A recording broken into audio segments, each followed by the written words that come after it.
Hello दोस्तों, welcome to my channel. आज हम लोग पढ़ने जा रहे हैं आरो यारो के लिए हिंदी में आज हम लोग देखेंगे संज्ञा। जैसा कि आप लोगों को पता है हिंदी की कंटिन्यू सीरीज चल रही है, तो आज हम लोग देखेंगे इस वीडियो में संज्ञा की परिभाषा, संज्ञा किसे कहते हैं और संज्ञा की क्या परिभाषा है और संज्ञा कितने भेद हैं, इन सभी चीज़ों पर चर्चा करेंगे इस वीडियो के माध्यम से। तो आइए क्लास को स्टार्ट करते हैं और देखते हैं संज्ञा।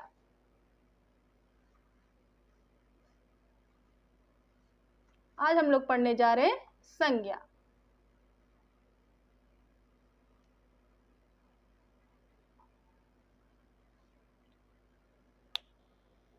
सबसे पहले बात कि संज्ञा होता क्या है।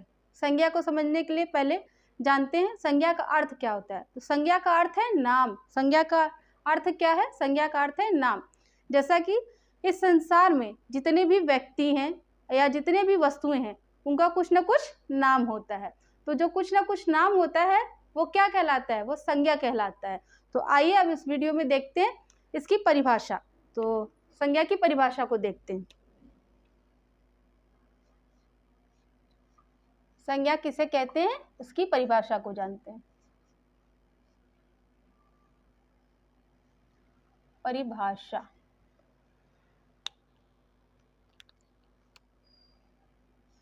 किसी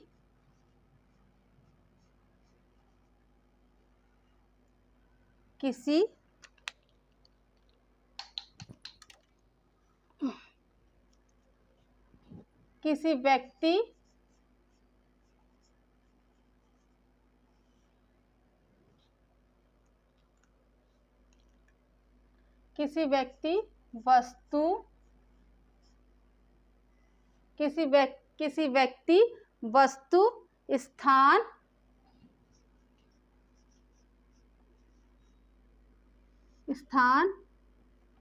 प्राणी भाव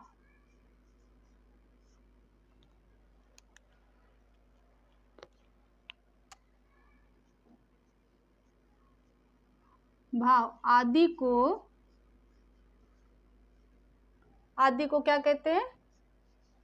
आदि को संज्ञा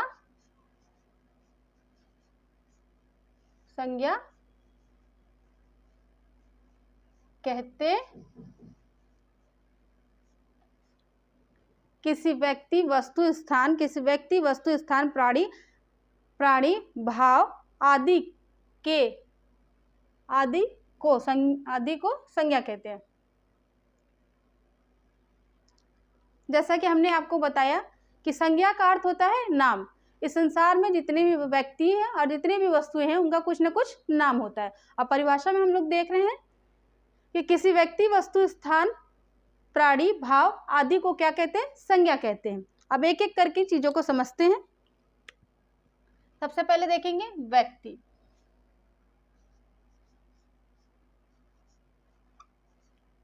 व्यक्ति जैसे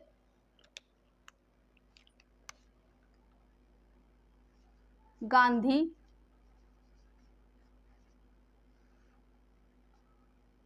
राम, मोहन,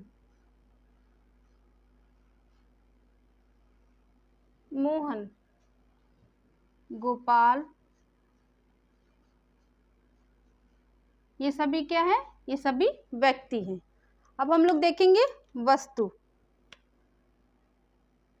दूसरा हम लोग देखेंगे वस्तु।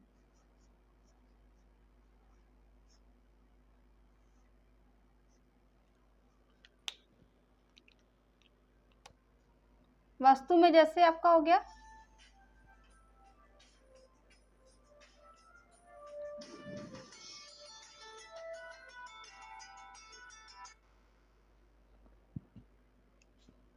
वस्तु में जैसे आपका हो गया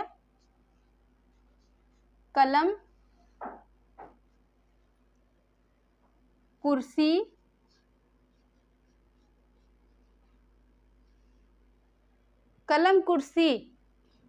मेज, टेबल, ये सभी क्या हो गए? ये सभी हो गए आपके वस्तु। अब हम लोग देखेंगे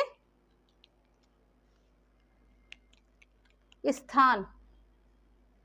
अब स्थान को देखते हैं। स्थान जैसे आपका हो गया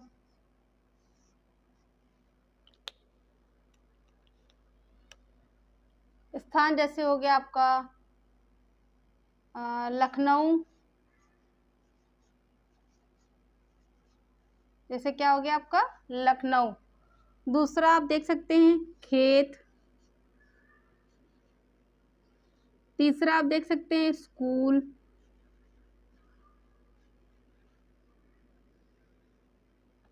जैसे हैदराबाद।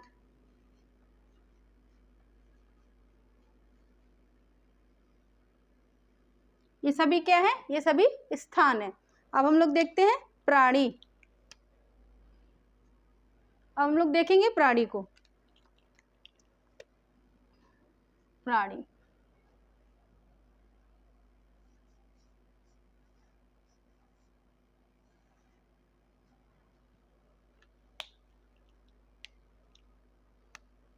जैसे कुत्ता। कुत्ता हो गया, बिल्ली,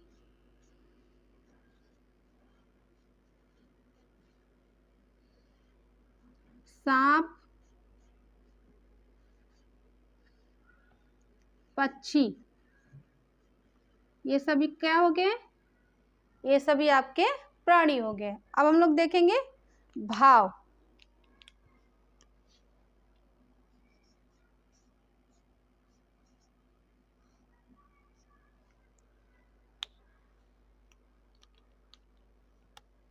भाव जैसे प्रेम। प्रेम हो गया आपका। बुढ़ापा हो गया।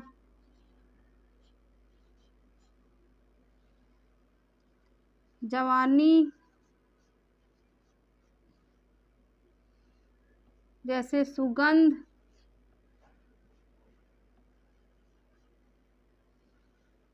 ये सभी क्या हो गए? ये सभी भाव हो गए। जैसा कि आप लोगों ने देखा संज्ञा की परिभाषा और सारी चीज़ों को एक एक करके समझ में आया। आप लोग मतलब सारी चीज़ों को एक एक करके समझाया गया है। तो चलिए अब इसके भेद को देखते हैं कि संज्ञा के भेद कौन कौन से होते हैं, संज्ञा के कितने भेद होते हैं। तो इसके बारे में अब देखेंगे और इसके बारे में अब पढ़ेंगे। संज्ञा किसे कहते हैं? तो संज्ञा का अर्थ ही होता है नाम। इस संसार में जितने भी व्यक्ति हैं और जितने भी वस्तु हैं सबका कुछ ना कुछ नाम होता है, तो उसे क्या कहते हैं? उसे संज्ञा कहते हैं। संज्ञा की परिभाषा की अगर बात करते हैं तो संज्ञा जैसे किसी व्यक्ति, वस्तु, स्थान, प्राणी, भाव आदि को क्या कहते हैं? संज्ञा कहते हैं। अब एक एक करके चीज़ों को हम लोग समझे हैं। जैसे व्यक्ति में जैसे आपके हो गए गांधी जी, राम, मोहन, गोपाल, ये सब क्या हो गए? व्यक्ति हो गए। वस्तु की अगर बात करते हैं तो वस्तु में जैसे कलम, कुर्सी, मेज, टेबल, पेन, ये सब क्या हो गया? ये सब आपका वस्तु हो गया। अगर स्थान की बात करते हैं तो स्थान में जैसे लखनऊ हो गया, खेत हो गया, अस्पताल हो गया, हैदराबाद हो गया, बाकी सारी जगह जो भी है वो सब क्या है? एक स्थान है। प्राणी की अगर बात करते हैं तो कुत्ता, बिल्ली, सांप, शेर, पक्षी, ये सब क्या है? ये सब प्राणी है। अगर भाव की बात करते हैं तो भाव जैसे प्रेम, बुढ़ापा और जवानी, सुगंध, ये सब क्या है? ये सब क्या है? ये सब भाव है। अब हम लोग देखेंगे संज्ञा के भेद।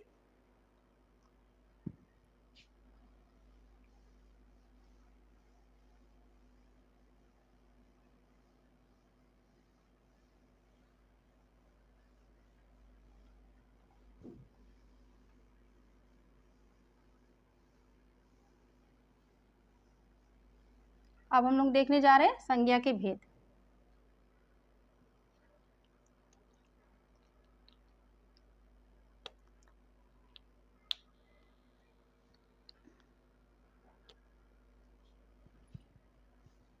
संज्ञा के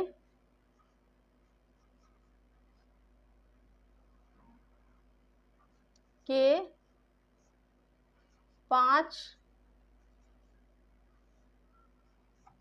भेद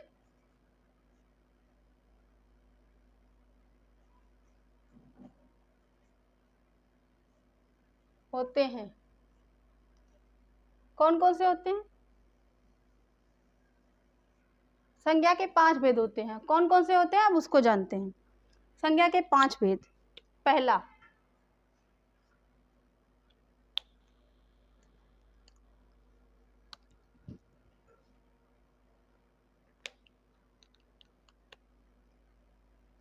पहला आपका हो गया व्यक्तिवाचक,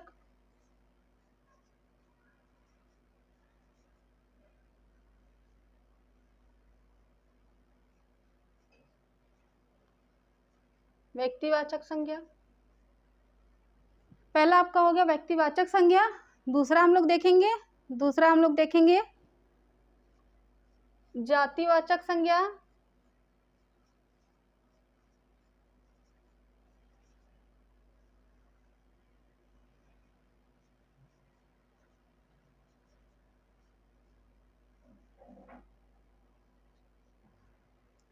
पहला हो गया व्यक्तिवाचक संज्ञा, दूसरा हो गया जातिवाचक, तीसरा हो गया समूहवाचक।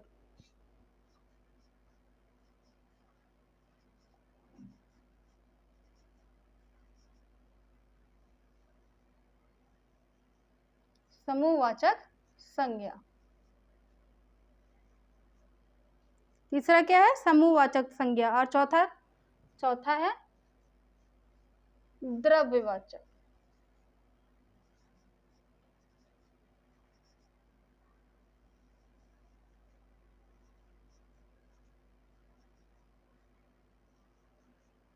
चौथा, अब पांचवा हम लोग देखेंगे भाववाचक।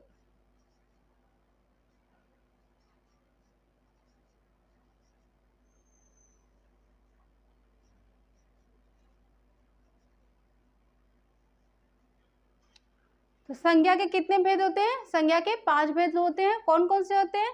तो एक एक करके देखते हैं। व्यक्तिवाचक संज्ञा, जातिवाचक संज्ञा, समूहवाचक संज्ञा, द्रव्यवाचक संज्ञा, भाववाचक संज्ञा। अब आइए एक एक करके सबको समझते हैं।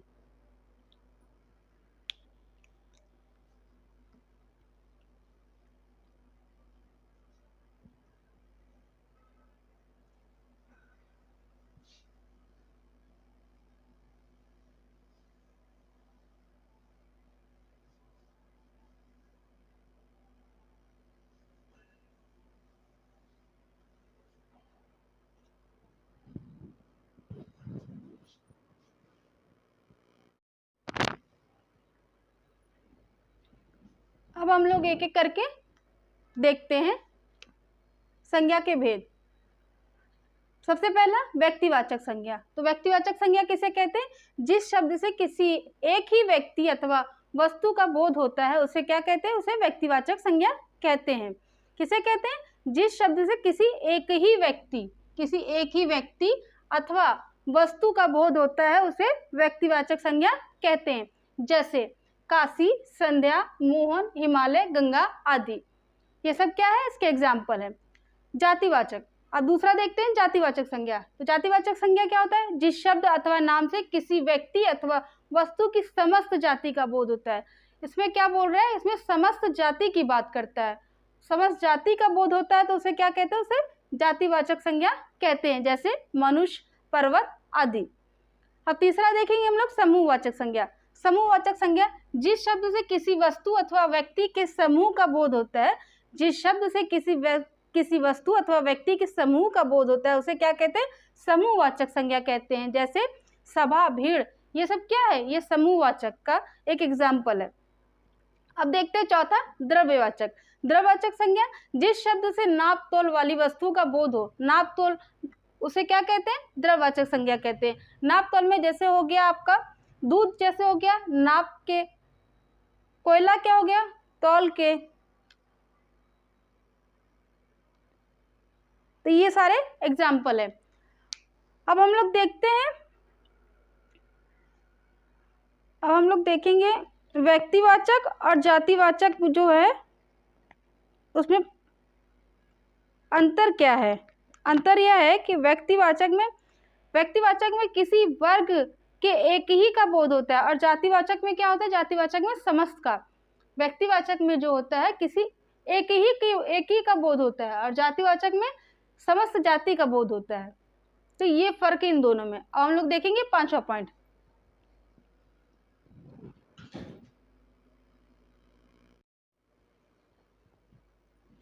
पांचवा हम लोग देखने जा रहे हैं भाववाचक संज्ञा।